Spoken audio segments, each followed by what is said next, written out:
The plan for the Dallas Cowboys offense is coming more into focus after Mike McCarthy spoke at the NFL Combine. All that and more in this episode of the Locked On Cowboys podcast. You are Locked On Cowboys, your daily Dallas Cowboys podcast. Part of the Locked On Podcast Network, your team every day. Locked on Cowboys. Locked on Cowboys. Welcome back to the Locked On Cowboys podcast, part of the Locked On Podcast Network, your team every day. We'd like to thank you for making us your first listen of the day. I am Marcus Mosher. You can follow me on Twitter at Marcus_Mosher.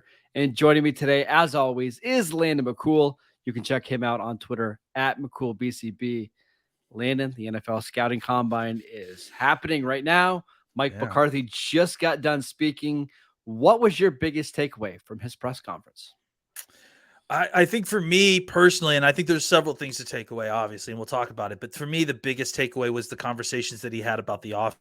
Have not had very much time with McCarthy or any of the coaches since this announcement to kind of actually drill down a little bit more into what this offense is.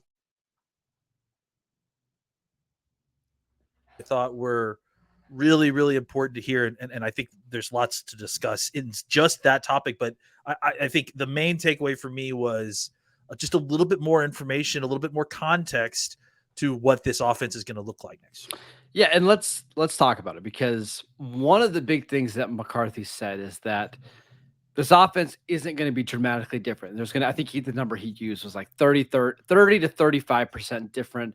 But the most important thing that he said, in my mind, is that the language wasn't changing, right? So what does that mean to you? Does that just mean how they call plays is going to be different? Does it mean that the type of routes are going to be run, or they run more often, are going to be different? What do you think? You know, I think before and this is exactly what we talked about before, right? Like my concern before was a lot about the language. And let me dive into that a little bit, right? Because you're coming from a Coryell system, and the whole basis of Don Coryell's system was to create a system that was easy for people to learn on the fly. That's where you get the very famous, that I'm sure most people know, numbering system for the routes, right? The idea of a 9 route being a deep go, an 8 route being a slant, a deep slant. Right. You know, that all those come from a Coryell system. And the idea, again, of the Coryell system is to simplify, to make it easy to learn. Numbering system is a lot easier than trying to go into the very verbose West Coast offense. And that is part of my concern, is that you're going the direction of easier to learn to harder to learn if you're going from one system to the West Coast system, which is, like I said, very verbose, lots of tags. There's lots of versatility there. There's lots of different things you can kind of work in there. And that's why it gets used a lot, but it's a learning curve a little bit. Mm-hmm. The fact that McCarthy came out today and said that they aren't changing the language, that there is no change in the language. And now that we're talking about, and this is what I brought up with you earlier, right? We had heard that 30% number before. And it's good to hear that they kind of, I think maybe from Dak, right? And that it's good to hear that they're kind of, you know, you're hearing similar things from different folks, right? The fact that 30% doesn't include language change, I think that first of all, it means that I feel like there's actually more changing than I thought previously had been changing, but it's changing in a way that is less concerning to me, because they're still using the same language. They're not going to have a huge learning curve. And the other part about this too, that's something to keep in mind, is that when you are in a system for a long time, it becomes second nature. Yeah. You know, like you know where your protections are, you know where your hots are in the protections, you know the proper language, the calls to say, and it becomes, you know, when you're tired and when you're grinding, it's the end of the game. You're not making a mental mistake because you spent 4 years running a system that called this audible, you know, Tampa, and called that audible, you know, Zag or something like that, right? So I think the fact that they are keeping the language, it just helps the learning curve, not only for the team overall, but specifically for Dak, who is going to have to ingest this and then be able to operate all this on the fly, all while hoping to take a step forward and not taking a step back. So I think it gave me a lot of comfort to hear them say that, yes, they're making changes to the offense, but no, they're not changing the language, because to me, it's not trivial how much that change would be and how difficult that could be for Dak to learn. So if they're not changing the language, what are they changing? I would imagine what they're talking about changing is what the McCarthy offense is going to look like is probably similar in some ways to what was in the Kellen Moore offense, but the way that the play calls are called will probably be very different. The difference, I think, will be less about the playbook and more about the play caller, is what I think is what it comes down to, right? Like the frequency of running certain plays. Or whether it's run pass ratio, whether it's first down, first and second down strategies. I think that the playbook changes will likely be McCarthy bringing in more of the kind of slant flat dragon stuff that we've talked about, and bringing in just more or changing the way that the concepts are used, right? So I think the way that offenses run, like passing concepts are not always full field, right? There's like 2-man passing concepts, half field, half field. So you can combo a lot of this stuff together and cobble it together based on what you already have. And I think, again, that's a lot easier to do when the language stays the same. And when I say, hey, we're going to, run this, or this is a dagger concept here with a sail concept on this side. Like that language makes the learning curve a lot easier for them to conceive. Oh, okay, so this time we're going to run this same route, which I'm familiar with. I understand the concept. I understand the progression of where my looks are. I understand what my hot is. Except now we're combining it over here. We're just doing a little different. That's a lot easier to learn than having to completely rearrange your brain. Right. For all the reasons that McCarthy didn't want to have to do that when he came into Kellen Moore's offense and Kellen was doing, is that it's a lot to take on. So I'm glad that they're deciding to kind of bypass that a little bit. All right. You ready to put my conspiracy hat on? Let's do it. Let's hear it. Yeah. I wonder if the reason why McCarthy didn't want to become the play caller right away when he got here, because I remember him talking about before, like, hey, if he ever became a head coach, he was going to call the plays, is that he needed some time to learn this offense a little bit, right? In the first couple of years that he was here, he wanted to kind of learn the numbering system because it was something completely new for him. He wanted to get a grasp of the players and in the quarterback. And now that enough time has passed, maybe he just feels really comfortable with this system and with the offense. Yeah, I mean, I do think that I don't know that if that was always like the plan from the beginning, but correct. I do think you're right. It was like an option, right? Like, hey, I do think things don't work out. He felt like, yeah, I need a couple years to kind of learn the lingo a little bit, because it's easier for me as the coach to learn a new lingo than the entirety of the rest of the team, right? So getting comfortable with that, getting comfortable with the language, understanding, okay, this means that and this means that in this system. Yeah. And then, once he started to feel comfortable, once he started to feel like, the relationship was changing with Kellen and everyone, it was probably time for him to kind of feel like he could grab hold of that again and try to play call plays. And also, don't forget that first year that McCarthy was here was just so wonky in terms of Dak, was out for the season after 5 games, right? It was also a COVID year where they had to do some weird stuff with practices. They couldn't practice every day. They were wearing masks. They had to do stuff through Zoom. So I do wonder how much that kind of just impacted, everything on offense. So, well, I mean, all you have to do is compare the offense to the defense, right? Look what happened with Mike Nolan. So they go into with a new. So the difference, right, is that when McCarthy came in, McCarthy kept the same offense. He kept the language the same, and look at how much better the offense played than the defense did, despite the fact that the defense already still had some pretty talented players on it, right? I mean, we didn't have Micah Parsons, right? I mean, I understand all that, but still, like, the learning curve between the offense and the defense is night and day, and I think it shows you exactly, how difficult that would have been. And McCarthy even talked about it in his press conference, like, the first year he came in, it was because of COVID and all the Zoom meetings and stuff. Like, it would have been impossible to try to switch offensive systems, even if he was going to, keep the language then while switching. I think it would have been really difficult. McCarthy also said something really interesting about Dak that we're going to get into in just a sec. Today's episode is brought to you by FanDuel. The midway point of the NBA season is here, and now is the perfect time to download FanDuel, America's #1 sportsbook. because new customers get a no sweat first bet up to $1,000. That is bonus bets back if your first bet doesn't win. Just download the FanDuel Sportsbook app. It's safe, secure, and super easy to use. Then you can bet on everything and anything from the money line, the point spreads, to the number of three-pointers drained. Plus, FanDuel even lets you combine your bets at a chance at a bigger payout with same-game parlays. So don't miss a chance to get your no-sweat first bet up to $1,000 back in bonus bets on FanDuel.com/lockedon. That is FanDuel.com/lockedon to learn more. Make every moment more with FanDuel, the official sports betting partner of the NBA. All right, Landon. Mike McCarthy also talked about Dak a little bit in his press conference today, basically saying that everything in this offense is going to be Dak-friendly. Everything's set up to make the quarterback be as successful as possible. I've got to believe that's a big reason why they're not changing the numbering system as well. It's, hey, this is what Dak knows. This is what he's kind of grown up in. It's easier for McCarthy to change than it is for Dak Prescott to change. Yeah, exactly. And again, going back to my concern early on when they started talking about changing systems is just that, is that this isn't necessarily what's best for Dak. And I was concerned about, they're going to have to, and we'll talk about this, I'm sure, tons throughout the season.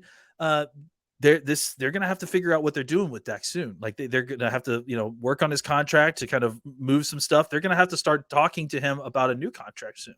All of that being done under the guise of trying to switch systems and make things more difficult for him, I think was a bad idea. And so now that we kind of have got a little bit clearer picture of what's changing, it does seem that is more Dak friendly in the sense that they're not going to change the language. They're going to make sure that he's comfortable with understanding. And the other thing they mentioned too is not just language, but protections. Protections will remain the same. And I think that's something else that, again, is an important thing for Dak to kind of feel comfortable and have experience in, right? Because one of the best things that Dak does is reading defenses, understanding where his hot is, understanding how to shift protections to make sure that he, counteracts what the defense is trying to do to him. Having that experience is valuable, and it makes Dak more valuable.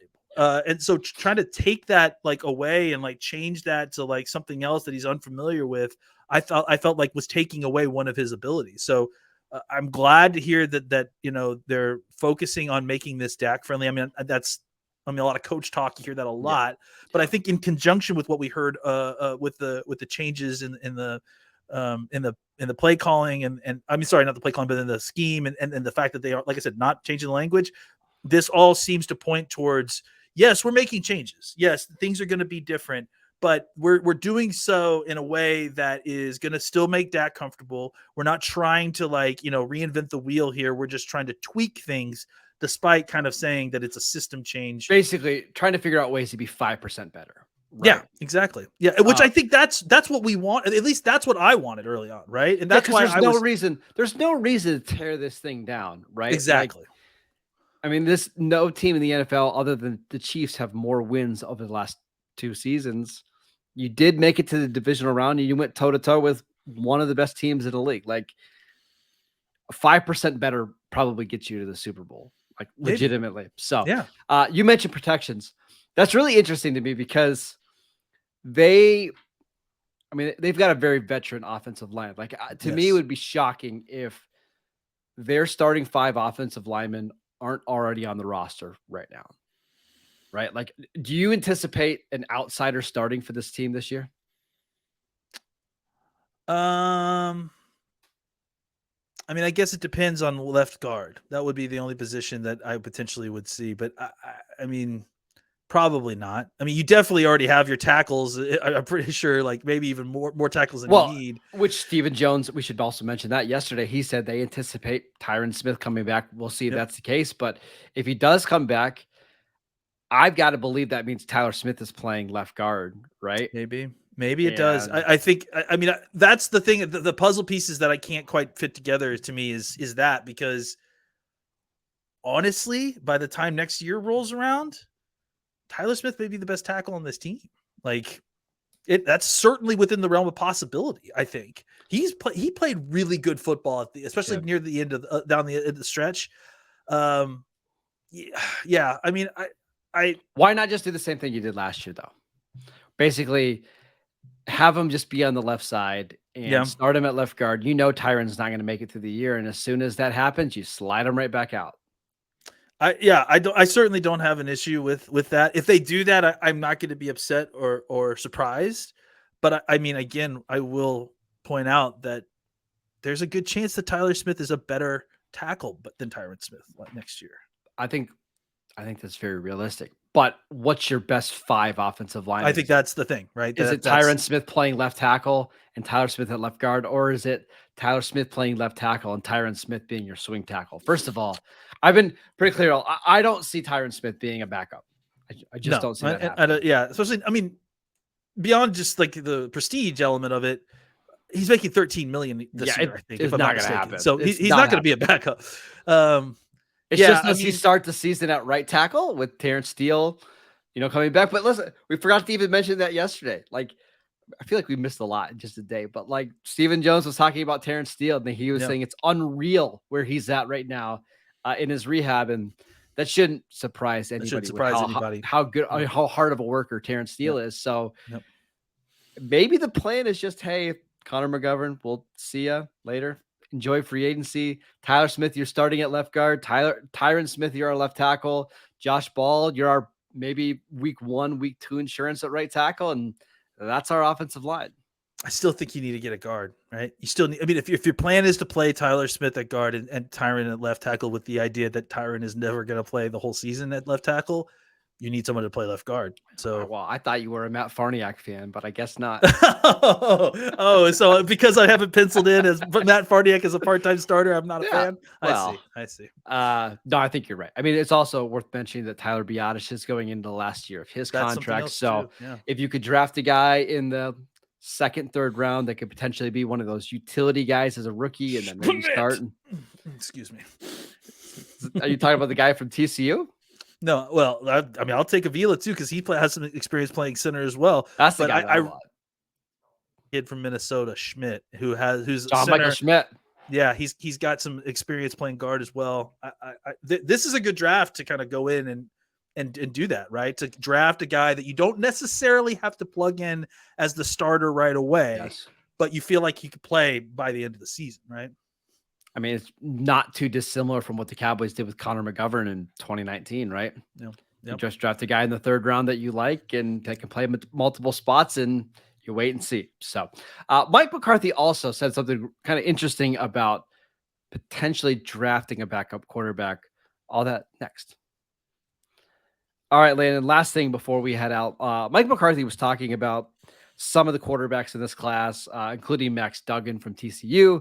He also mentioned how he likes to go to the combine to watch these quarterbacks and their setups and how they throw the ball. He also likes the video part of it where he gets to kind of just see all the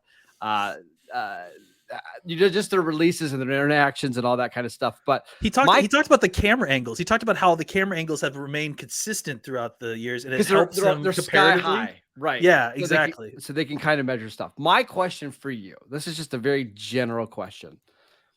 If the Cowboys pick a quarterback, let's say from round 3 on, what would you like that to look like? Like, are you looking for more of the Cooper Rush guy that not great tools, but somebody that can come in and be smart and learn the offense? Or are you looking for somebody with some real athletic traits to develop? I think it's interesting, right? To me, the Green Bay quarterback method, right? It's not just about, and again, just for reference for everyone, this is the idea of drafting a quarterback is every year is a Ted Thompson concept, the former general manager of the Packers, right? And the idea is that you draft one every year. If you develop them, fantastic, you got a backup. If you've developed 2 of them, fantastic, you got a backup and a trade piece, right? And I think so. For me, I would like to see, especially if the idea is maybe to draft one of these guys every year, every 2 years, I kind of want to see an upside guy, right? Especially in this kind of offense where, we're running the ball. We're trying to keep maintain a balanced offense. There's opportunities for scrambles. There's opportunities for quarterback runs. I haven't looked at all the quarterbacks yet, But I think if you look at and I'm forgetting his name, that UCLA quarterback, Dorian Thompson. Dorian Thompson. Those kind of guys like that have skills that, maybe just need some more time seeing snaps and need some more time to work on certain aspects of the games. I think those to me are the guys that, look, you miss on those guys more often than the other ones, right? But I think that the upside there is bigger. And if you hit on one of those guys, at the very least, you've got a trade piece that might be worth, having and using. And at very best, you may end up find your next starter, So Yep. I tend to think that having the kind of high floor, low ceiling guys as your backup is nice, and they should try to, achieve that. But if you're gonna try to draft a guy every year, or if you're trying to develop and draft and develop quarterbacks, I think you should look for some tradesy guys, especially if you've got a quarterback in house that you like already, or if you plan on getting a veteran backup in. Get a tradesy guy, like get someone who you can work on a little bit and see maybe hit like a diamond in the rough. So I look at like who Green Bay has drafted over the last decade, right? They typically do draft some guys with at least some athleticism. We saw them draft Jordan Love, Brett Hundley, and then I look at what Dallas has done. Like one of their biggest hits in franchise history was drafting Dak Prescott, a Mississippi State quarterback who maybe had some accuracy issues, but was a fantastic runner and had some, great leadership qualities. Like that's what I want. If you're going to draft a guy in the 3rd, 4th round, don't give me one of these very smart, but very meh tools, right? I want the guy. Don't give me Kellen Moore. Don't give me Kellen Moore. That worked out for different reasons, but I want the guy. I want the guy that can come in and, hey, year one, we can give him 7 plays and let him use his athleticism to get us through games, right? And then we'll work on the rest of the traits. We've seen that work time and time again with not only Dak, but also look at Jalen Hurts, who went in the 2nd round, right? Like that's what I want to see. Yeah, and again, that wasn't a way, and just like you said, that's not a way to knock Kellen Moore or even type of quarterback. I mean, great. Look what Cooper Rush did for us last year. I'm certainly not knocking any of that. In fact, I kind of feel like there's some value to having one of those quarterbacks on your team as well, right? Yes. But to me, drafting and developing those guys, there's not as much use in kind of getting the high floor guy who, you think can run the offense, but isn't going to go anywhere from there. If that's your developmental guy, like get a guy who has some upside, has some physical traits and tools that you want to develop. Even